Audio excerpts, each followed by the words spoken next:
Thank you very much, Mr. Chairman. Today is our third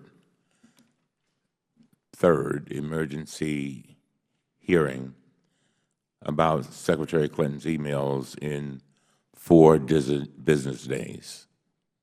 Third in 4 days. Emergency. I believe this committee is abusing taxpayer dollars and the authority of Congress in an astonishing onslaught of political attacks to damage Secretary Clinton's campaign for President of the United States of America. This is the first time in my 20 years in Congress that I personally witnessed the oversight power of this committee abused in such a transparently political manner to directly influence a presidential campaign. The point of today's hearing is to investigate baseless Republican accusations that Secretary Clinton or her aides ordered the destruction of emails to conceal them from investigators.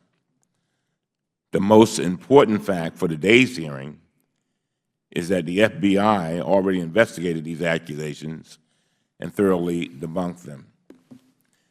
They interviewed witnesses, examined forensic evidence, and concluded that these accusations have no merit. FBI Director Cummings stated, and I quote, "We found no evidence that any of the additional work-related emails were intentionally deleted in an effort to conceal them." End of quote. He went on to say, and I quote, "We did not find any evidence of evil intent, an intent to obstruct justice." Now, that's the FBI director, a man who had been a lifelong Republican, a man who was applauded by the Republicans as one of the most honorable public servants that ever existed. So he went on and he emphasized in a memo to his staff just last week, and I quote, "The case itself was not a cliffhanger," end of quote. Of course, the Republicans did not like the answers that the FBI director gave, so they simply manufactured today's hearing out of thin air. This entire hearing is a contrived campaign photo op. Here is the playbook the Republicans are using. Step 1, publicly accuse the witnesses of criminal activity, no matter how ludicrous, and then refer them to the U.S. Attorney's Office for criminal investigation. That's step 1. Step 2, the next day, invite these same witnesses to an emergency hearing on those criminal accusations, and then rush to issue a flurry of unilateral subpoenas demanding that they testify. No debate, no vote. Step 3, express false outrage when these witnesses, this is the playbook, express false outrage when these witnesses, who you just accused of criminal activity, take advice from their counsel to assert their Fifth Amendment right not to testify. There you have it. Presto, instant photo op. That is what happened to Mr. Cabetta and Mr. Thornton, despite the fact that a team of career law enforcement agents at the FBI just unanimously recommended against bringing any criminal charges in this case.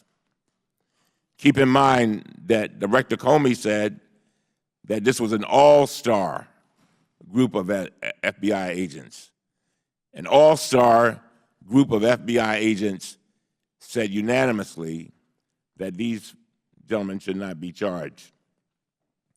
Then there's Brian Pagliano, the IT specialist who worked on Secretary Clinton's email system.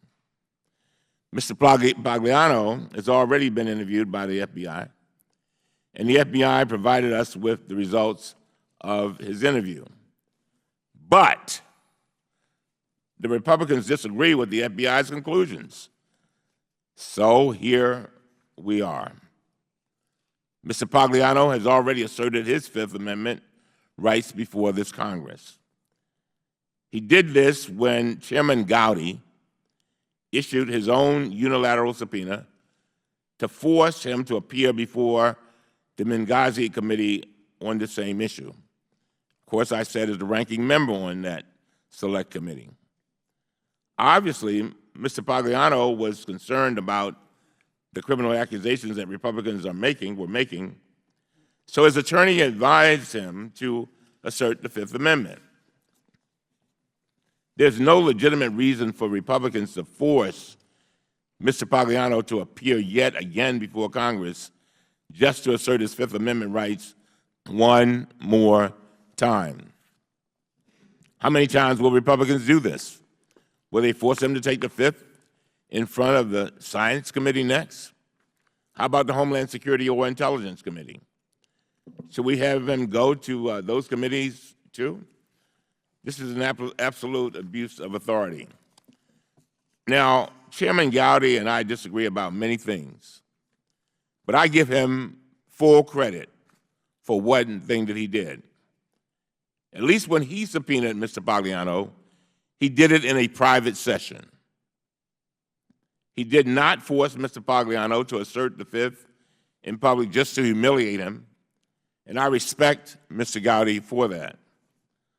Let me say this as plainly as I can. If this committee's goal were just to get Mr. Pagliano or other witnesses on the record asserting their Fifth Amendment rights, we could do that easily in a private session, just like Mr. Gowdy did with Mr. Pagliano a year ago.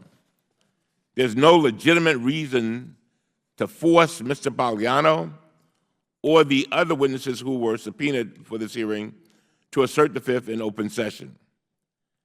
There's only an illegitimate reason to get a photo op that Republicans think could harm Secretary Clinton's presidential campaign. Finally, some may argue that Mr. Pagliano or Mr. Gabetta should testify before us because they received limited use of immunity for their statements to the FBI. But no lawyers worth their salt are going to let their clients testify before a congressional committee whose chairman just sent another referral for criminal prosecution, no matter how frivolous the accusations are. They're just not going to do it. Pursuing these kinds of blatantly political attacks undermines the integrity of our committee, the congressional process, and the constitutional rights that are supposed to protect our citizens against unsubstantiated accusations just like these.